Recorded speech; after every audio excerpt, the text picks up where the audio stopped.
भाई माफ करना, सब लोग सबको मुंह दिखेगा। सो शर्लिन, क्या कहना चाहोगी? इसके पहले भी हमने आपका बहुत सारे बयान लिए, लेकिन आज आप अम्बोली पुलिस स्टेशन आई हो। जी। What is the reason behind that? जी, 8 नवंबर की शाम को राखी सावंत और उनकी वकील फाल्गुनी ब्रह्मभट्ट के खिलाफ एफआईआर दर्ज हुई अम्बोली पुलिस चौकी में। आप देख सकते हैं, ये उस एफआईआर की कॉपी है।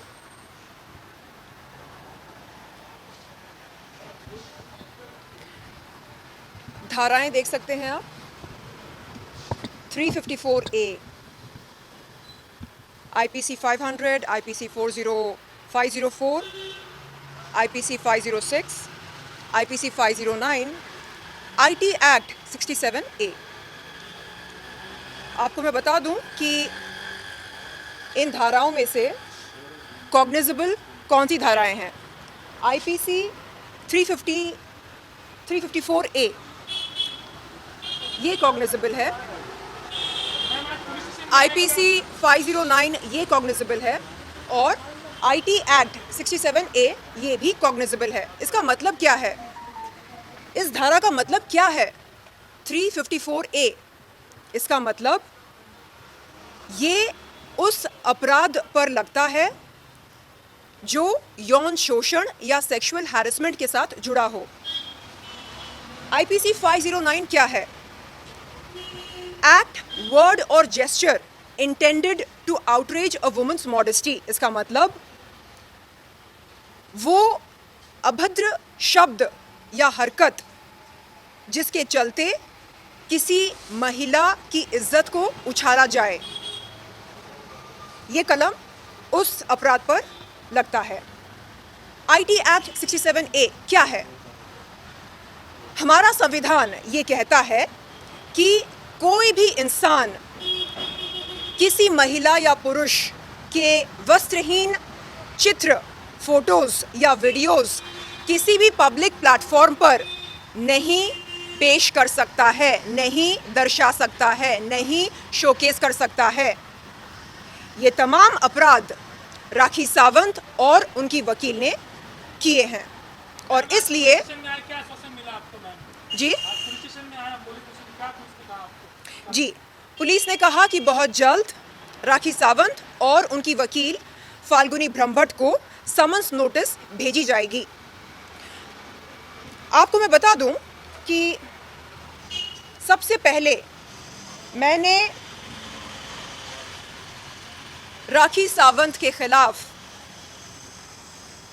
जुहू पुलिस चौकी में शिकायत दर्ज की थी। आप ये देख सकते हैं और डेट भी देख सकते हैं, 3 नवंबर, जिस दिन उसने अपने जिम के बाहर खड़े होकर मेरे बारे में अश्लील अभद्र टिप्पणियां की थी। जुहू पुलिस चौकी ने क्या कहा? जुहू के SI सीनियर इंस्पेक्टर ने कहा कि क्योंकि अपराध जिस जगह पर घटी थी वो उनके जुरिस्डिक्शन में नहीं आता है, इसलिए मुझको SI ने कहा कि मैं उस पुलिस चौकी पर जाऊं जो वारदात की जगह के बहुत ही नज़दीक हो। वारदात की जगह क्या है? फिटनेस फर्स्ट, ये वो जिम है जिसके बाहर राखी सावंत ने मेरे बारे में अश्लील अभद्र टिप्पणियां की और मेरे वस्त्रहीन फोटोज़ और वीडियोस तमाम मीडिया वालों को बुला बुलाकर दिखाए। तो मैंने क्या किया? जुहू पुलिस चौकी से निकलकर मैं गई ओशिवरा पुलिस चौकी में। वहाँ पर उस समय SI मौजूद नहीं थे, तो मेरी बातचीत हुई रजनी मैम से, जो PI हैं, पुलिस इंस्पेक्टर। रजनी मैम ने मुझे समय दिया और मेरी शिकायत सुनी, और शिकायत में जो धाराओं का जिक्र हुआ है उन्होंने कहा कि वो धाराएं एकदम सही बैठती हैं, और वो मेरी शिकायत लेने ही वाली थी कि अचानक उन्हें एहसास हुआ कि fitness first gym Oshiwara jurisdiction में नहीं आता है। तो उन्होंने मुझसे कहा कि मैं अम्बोली पुलिस चौकी पर आऊं। मैं यहाँ पर आई और मैं धन्यवाद देती हूँ अम्बोली पुलिस चौकी को, जो उन्होंने मेरी शिकायत स्वीकार की, मेरा बयान लिया और सबूतों को अच्छी तरह से वेरीफाई किया, जांच पड़ताल की सबूतों की, उसके बाद एफआईआर दर्ज किया राखी सावंत और उनकी वकील फाल्गुनी ब्रह्मभट्ट के खिलाफ। सबसे पहले जो आपने एग्जैक्टली आपने बहुत ही सही सवाल पूछा और अच्छा सवाल पूछा।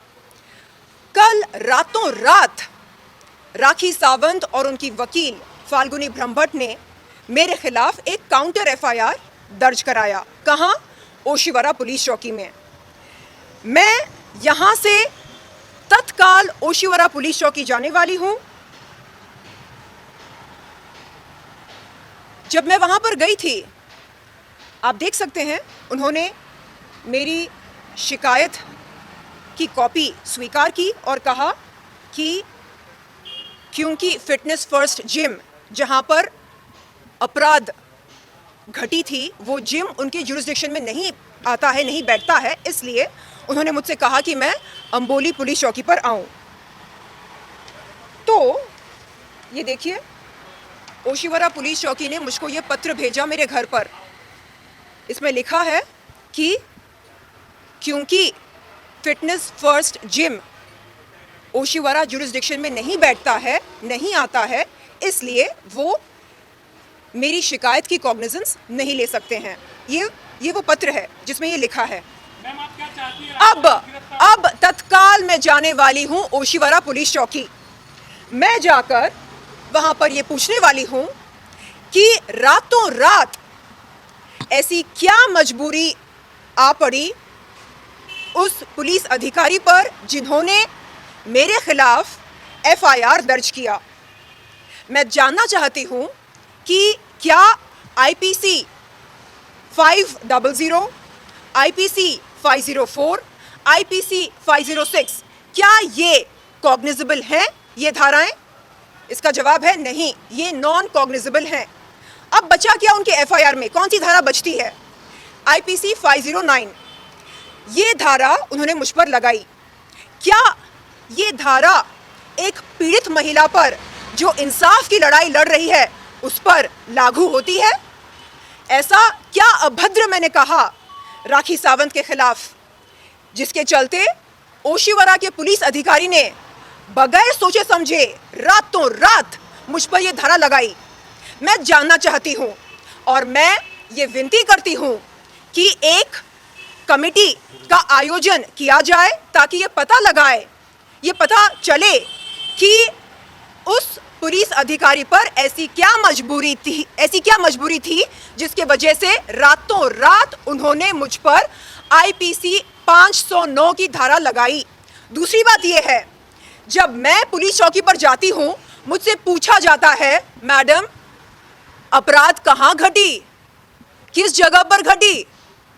ज्यूरिसडिक्शन का नियम मुझ पर लागू होता है। जब राखी सावंत और उनकी वकील फाल्गुनी ब्रह्मभट्ट ओशिवरा पुलिस चौकी जाते हैं और कहते हैं कि शर्लिन चोपड़ा ने राखी सावंत के खिलाफ कुछ अभद्र शब्द कहे या अश्लील शब्द कहे, तो क्या उनसे पुलिस अधिकारी ये नहीं पूछती है कि शर्लिन चोपड़ा ने ये शब्द किस जगह पर कहे? क्यों ये सवाल उनसे नहीं पूछा जाता है? क्या ज्यूरिसडिक्शन का नियम केवल शर्लिन चोपड़ा पर ही लागू होता है? ये नाइंसाफी क्यों? मैं निवेदन करती हूं हमारे उप मुख्यमंत्री देवेंद्र फडणवीस जी से, जिनके जो पुलिस प्रशासन को संभालते हैं। सर, मैं आपसे निवेदन करती हूं कि आप तत्काल एक कमेटी का आयोजन करें जो ये पता लगाएं कि रातों रात ऐसी क्या मजबूरी थी ओशिवरा पुलिस चौकी के पुलिस अधिकारी पर जिन्होंने बगैर सबूतों के जांच पड़ताल के शर्लिन चोपड़ा पर आईपीसी 509 की धारा लगाई। मैं आपसे पूछती हूं, एक महिला अगर मुझे वैश्या कहती है तो क्या मैं उसका जवाब ना दूं?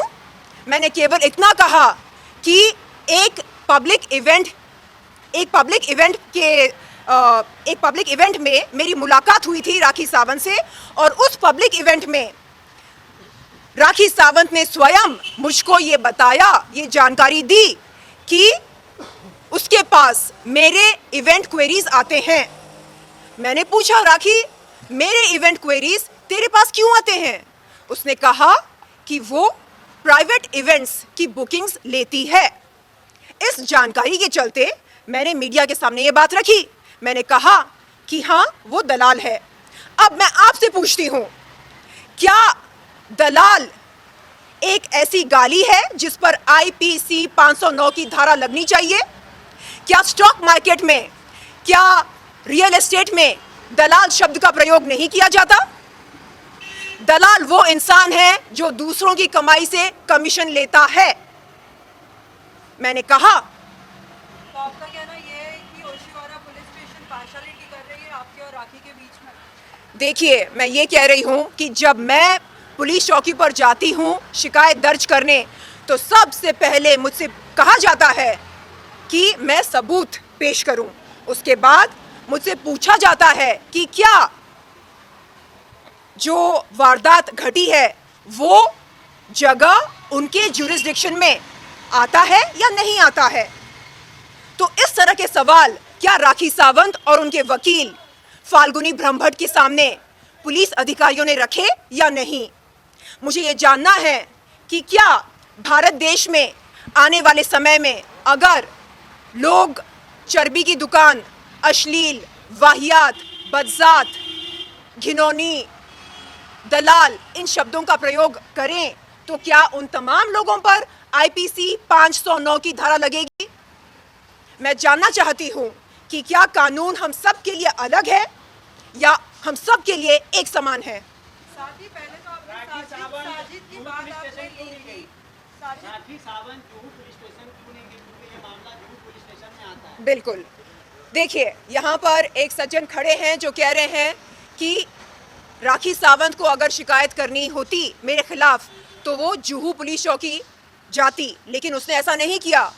मैंने जो कुछ राखी के बारे में कहा, अपने घर पर कहा और अपने जिम के बाहर कहा। मेरा घर जुहू में है, मेरा जिम भी जुहू में है। तो ये दोहरे मापदंड क्यों? उसके लिए अलग नियम, मेरे लिए अलग नियम, ऐसा क्यों? राखी सावंत और उनकी वकील जुहू पुलिस चौकी पर क्यों नहीं गए मेरे खिलाफ शिकायत दर्ज करने? ओशिवारा पुलिस चौकी पर क्यों गए? और दूसरी बात, रातों रात मुझ पर IPC 509 की धारा लगाने की क्या जरूरत थी? ऐसी क्या मजबूरी थी? क्या सबूतों की जांच पड़ताल हुई थी? हाँ या ना? ऐसी क्या मजबूरी थी? मुझे जानना है। मुद्दा स्टार्ट हुआ साजिद खान से। साजिद खान के बारे जी। में पुलिस ने क्या पानी? कुछ कार्रवाई की है, और साथ ही आपका वीडियो जिस तरीके से राखी ने बताया, जी। आप क्या कहना चाहेंगी जनता को? वाकई ये सच है या जी। फिर ये वेबसाइट्स के ऊपर आपने भी कोई कार्रवाई की है? जी, देखिए, जब जब कोई महिला यौन शोषण के खिलाफ आवाज़ उठाती है, जब जब कोई महिला यौन शोषण करने वालों के खिलाफ आवाज़ उठाती है, तब तब राखी सावंत और राखी सावंत जैसे लोग खड़े होते हैं यौन शोषण का विरोध करने वालों का विरोध करने के लिए। मैं पूछती हूँ, आखिर क्यों एक महिला होते हुए राखी सावंत को पीड़ित महिलाओं के प्रति सहानुभूति क्यों नहीं दिखाती है? वो एक महिला होते हुए पीड़ित महिलाओं से वो हमदर्दी क्यों नहीं रखती है? और क्या यह हमारा संवैधानिक हक नहीं है कि हम हक की लड़ाई लड़ें, कि हम इंसाफ और न्याय की गुहार लगाएं? राखी सावंत वेल, आप वीडियोस के बारे में जी, क्या जी। कहना चाहेंगे? वीडियोस भी साथ ही आते हैं। के लिए भाग रही है, तो जी। क्या आप कंप्रोमाइज करेंगी? क्या है इस मामले में? देखिए, पुलिस अंबोली पुलिस चौकी ने मुझे ये आश्वासन दिया कि मुझे इंसाफ मिलेगा। मैंने कहा, सर आप उनको अरेस्ट करने में बहुत देरी कर रहे हैं। वो लोग ABA के लिए अप्लाई कर रहे हैं, एंटिसिपेटरी बेल के लिए अप्लाई कर रहे हैं, आप उनको समय दे रहे हैं। सर ऐसा प्लीज़ मत कीजिए। तो यहाँ के SI ने कहा, मिस चोपड़ा, हम समझ सकते हैं कि इस समय आप पर क्या बीत रही है, और हम आपको बता दें कि भावनाओं में बहकर हम कोई कदम नहीं उठा सकते हैं। कानून के दायरे में रहकर हम आपकी पूरी मदद करेंगे। तो उन्होंने कहा कि जल्द से जल्द राखी सावंत और उनके वकील फाल्गुनी ब्रह्मभट्ट को समन्स नोटिस भेजी जाएगी। दूसरी बात, हमारा संविधान इस बात की इजाज़त नहीं देता है कि हम किसी महिला या पुरुष के वस्त्रहीन चित्र, फोटोज, वीडियोस किसी भी पब्लिक प्लेटफॉर्म पर पेश करें। लेकिन जनता ये भी जानना चाहेंगे कि आप वाकई आप ही वो वीडियो में हैं या नहीं है, और क्या आपने वो वेबसाइट्स के लिए जी। कार्रवाई की है या नहीं? मैंने राज कुंद्रा और शिल्पा शेट्टी के लिए कुछ एक्सप्लिसिट वीडियोस किए हैं। इस बात के बारे में मैंने पुख्ता जानकारी दी है मुंबई क्राइम ब्रांच को और महाराष्ट्र साइबर सेल को। मेरा बयान इन दोनों पुलिस डिपार्टमेंट्स के पास है, आप मंगवाकर पढ़ सकते हैं कि मेरा बयान क्या था। इन एक्सप्लिसिट वीडियोस के बारे में एक एग्रीमेंट किया था मैंने राज कुंद्रा और शिल्पा शेट्टी के साथ, आप वो एग्रीमेंट पढ़ सकते हैं। अब दूसरी बात, आपने पूछा कि राखी सावंत के बयानों में क्या सच्चाई है या नहीं। जब मैं यहाँ पर अंबोली पुलिस चौकी पर आई अपनी शिकायत लेकर, पुलिस ने तत्काल रातों रात राखी सावंत और उनकी वकील फाल्गुनी ब्रह्मभट्ट के खिलाफ एफआईआर दर्ज नहीं किया, समय लिया। मेरे सारे सबूतों की जांच पड़ताल की, वेरिफिकेशन की, मुझसे पूछा कि क्या जो राखी सावंत कह रही है अलीबाग के संबंध में, क्या उस बात में, उस क्लेम में कोई सच्चाई है। मैंने कहा सर, अभी के अभी अलीबाग पुलिस को कांटेक्ट किया जाए, उनके साथ संपर्क बनाकर आप पता लगाएं कि क्या इस बात में सच्चाई है या नहीं। अलीबाग पुलिस का यह कहना है कि उनके पास ऐसा कोई एफआईआर नहीं है जिसमें शर्लिन चोपड़ा का नाम बतौर आरोपी या गिल्टी मौजूद हो। ऐसा कोई भी एफआईआर उनके पास नहीं है। इस बात से आप पता लगा सकते हैं कि राखी सावंत के बयानों में, टिप्पणियों में कितनी सच्चाई है। अलीबाग पुलिस चौकी ने इस बात को सामने रखा है, ये जानकारी दी है अंबोली पुलिस चौकी को कि उनके पास ऐसा कोई भी एफआईआर नहीं है जिसमें शर्लिन चोपड़ा का नाम मौजूद हो बतौर आरोपी, बतौर अपराधी। तो अगर किसी को किसी महिला पर लांछन लगाना हो, किसी महिला को जलील करना हो, तो वो पुलिस चौकी पर जाएं और सबूत पेश करें। राखी सावंत के पास अगर कोई ठोस सबूत है तो वो जाए और पुलिस को पेश करे। मीडिया के सामने ये बोलने के बजाय कि शर्लिन चोपड़ा जो लड़ाई लड़ रही है, उस लड़ाई में जीत सिर्फ और सिर्फ सच्चाई की हो, ये बोलने के बजाय वो ये कह रही है, अरे ये तो वैश्या व्यवसाय करती है। राखी सावंत, तुझको मैं आज चेतावनी दे रही हूं, अगर तेरे पास ऐसा कोई सबूत है तो तू जा, पुलिस चौकी में जा और पेश कर उस सबूत को, क्योंकि अलीबाग पुलिस ने तेरे इस बयान को खारिज कर दिया।